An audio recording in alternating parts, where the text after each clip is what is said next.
بالنسبة لقضية الصحراء، أنا ظاهر لي عن الخلطة معايا الله هون تم تروج لنا للدعايات اللي ما هي في صالحنا، اللي تمس من سيادتنا وتمس من مصالحنا. الصحراء الغربية كانت مستعمرة إسبانية، وإحنا كنا مستعمرة فرنسية، إحنا والجزائر والمغرب والسنغال وبوركينا فاسو ومالي. كانت تتعامل معها الدولة الفرنسية تتعامل مع المملكة الإسبانية، ومنين استقلت موريتانيا عادت موريتانيا تتعامل مع المملكة الإسبانية في قضايا علاقتها مع الصحراء. ومنين خلق ذاك اللي خلقوا عادوا إسبانيا ما قاموا بواجبهم ولا سووا مشكلة الاستعمار، قسمها المغرب وموريتانيا ظلما وعدوانا، وإحنا دخلنا حرب، والحرب حد دخلها المصطفى يعرف عنه يدور ينحبس ويدور يموت، وحد يدور الناس ترتد له.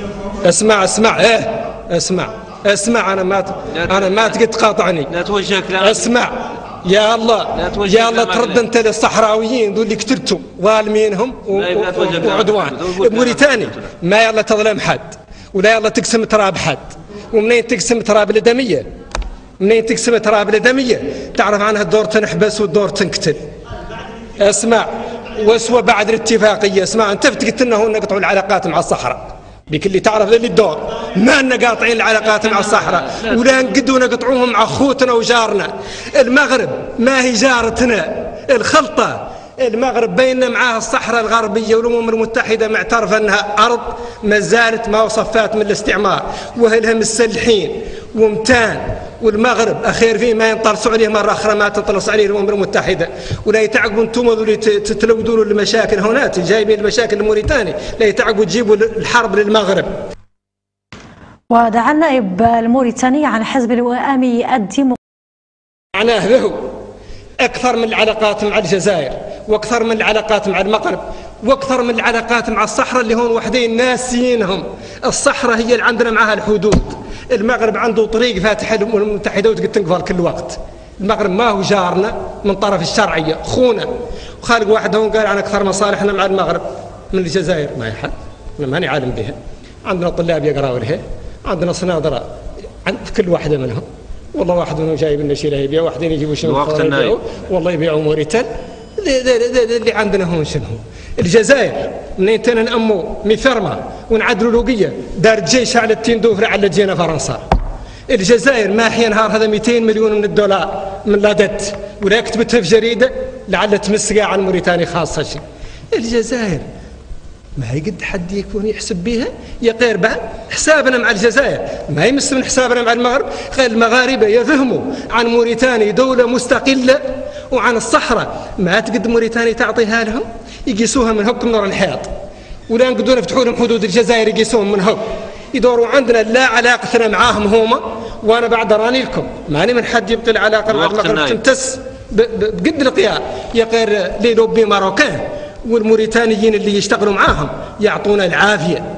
الوقت الحياد معناها علاقه حسنه، ومع الصحراء ونين ما تفتح سفاره للصحراء معالي الوزير، ويعرف المغرب انك تقدر تفتح لها سفاره غير ما مسيت من علاقته هو معاها، غير ما تخلي سفاره الصحراء تسمي المغرب ولا عاد فيها موظف ما يعدل العمل اللي يعدلوا وحدين اخرين هوناتي. الحياد انا بالنسبه لي عنا ما سلحنا الصحراويين، وإن ما نعطوهم التعمار، وإن ما نعطوهم المدافع، وإن ما نقولوا قاع شيء من ذل تقول جنوب افريقيا وتقول الجزائر. يا غير ما نقدروا نقولوا للمغرب عن الصحراء له اللي دورونا انتم نقولوا له، ولا نقدروا نقولوا الحل المقترح المغرب عنا احنا يلا نساندوا الحياد كافي لا سكتنا عن ذا اللي يقولوا الصحراويين وتقول الجزائر وتقول جنوب افريقيا وتقول الامم المتحده ويقول الاتحاد الافريقي عن الصحراء عنها مظلومه وان خيراتها منهوبه واولادها ينقتلوا كل نهار وينحبسوا وراهم اخوتنا. انا ذا مقتول والعمي ظهري نهار في الداخله. بالنسبه لي الحياد معناه ان يلا نسكت بها اللي موريتاني ما هي باقيه تدخل في هذا، غير ما معناها عني نقول عن المغرب عن الصحراء. الصحراء ما هي له صحراء ارض البيضان واهلها قاعدين عندها، وتعرفوا عن احنا دخلنا معاهم الحرب وخلاوهم وخلينا احنا ومشينا لا عن المضره ولا تينا راجعين لها. نص المحرك مضريك عن رئيس موريتانيا قاس الجزائر وانه سينات اتفاقيات مع الجزائر مفيده لموريتانيا. هذا هو قلت الحياد. يلا الوزير يقيس المغرب ويسيني معاه اتفاقيات اخرى، انا بعد زين عندي يا غير ما ينقال لنا ظهرك منين يخلق تحرك فيه ليكيليبر، وليكيليبر مازال خاصه شيء، مازال خاصه معالي الوزير انك تفتح سفاره للصحراء، احنا سفاره المغرب كي معدل جنوب افريقيا، كي معدل الجزائر، كي معدل مالي، كي معدل نيجيريا، كي معدل بوركينا فاسو، بكم اللي انتم اعترفتوا وبها اللي هون جاليه صحراويه عندها المشاكل، وبندورهم ولي المصطفى يجي السفاره من قريب الى كلامي للناس اللي ظهرها تحت الدرو، يلا تفتح لنا السفاره. هذا هو الحياد. انا بالنسبه لي نعاملوا كل واحد منهم نفس المعامله، ولأن داخلين في ذاك العميق اللي مبينهم هم، ومحترمين اللي يتعدى الأمم المتحدة والاتحاد الإفريقي.